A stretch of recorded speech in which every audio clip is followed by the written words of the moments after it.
Еліміздегі мамандандырылған халыққа қызмет көрсету орталықтарында 23 қаңтардан бері ығы-жығы адам ұзын-сонар кезек. Шетелдік көліктерін заңдастыру үшін жүргізушілер мұнда ағылып жатыр.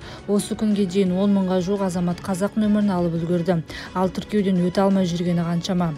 Көп адам көбінесе шетелден бөлшектеніп келген көлігін заңдастыруға ұмтылады. Ол не кедендік тазалаудан өтпеген, не ешқандай мемлекеттік тіркеуде жоқ. Салығы төленбеген көп азаматтың айыппұлдары бар. Шектеу шешілген соң ғана тіркеуге қойылады дейді Алматы полиция департаменті әкімшілік полиция басқармасы басшысының орынбасары Болатбек Баятанов. Полицияның мәліметінше, сырт мемлекеттен әкелінген машиналардың 70% талапқа сай емес. Грузия, Қырғызстан, Ресей нөмірін таққан машиналардың дені кедендік тазартудан өткізілмеген, іздеуде немесе кепілде тұр. Мәселен, бір Алматының өзінде 10 мыңнан астам өтініш түсіп, оның тек 1649-ы мақұлданған. Шетелдік көлігін заңдастырып алғандардың бірі Амантай. Жігіт ағасы осы шаруаны бітіруге бас-аяғы 3 күнім кетті дейді.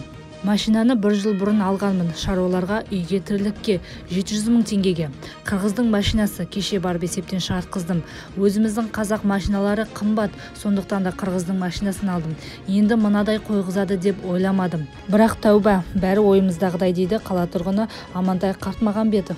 Амантай көлік иесін таниды, сондықтан еш кедергісіз көрші Қырғызстанға барып құжатын рәсімдеп келген. Ал елде жүрген шетелдік машиналардың көбі Қазақстанда қолдан қолға өтіп бірнеше адамның меншігі болып үлгерген. Көлігінің иесін танымайтын жүргізушілер жетерлік. Олар сол елдің тіркеуінен шығара алмай тығырыққа тіреліп жүр. Шетелдік көліктерді заңдастыру науқаны 1 шілдеге дейін жалғасады.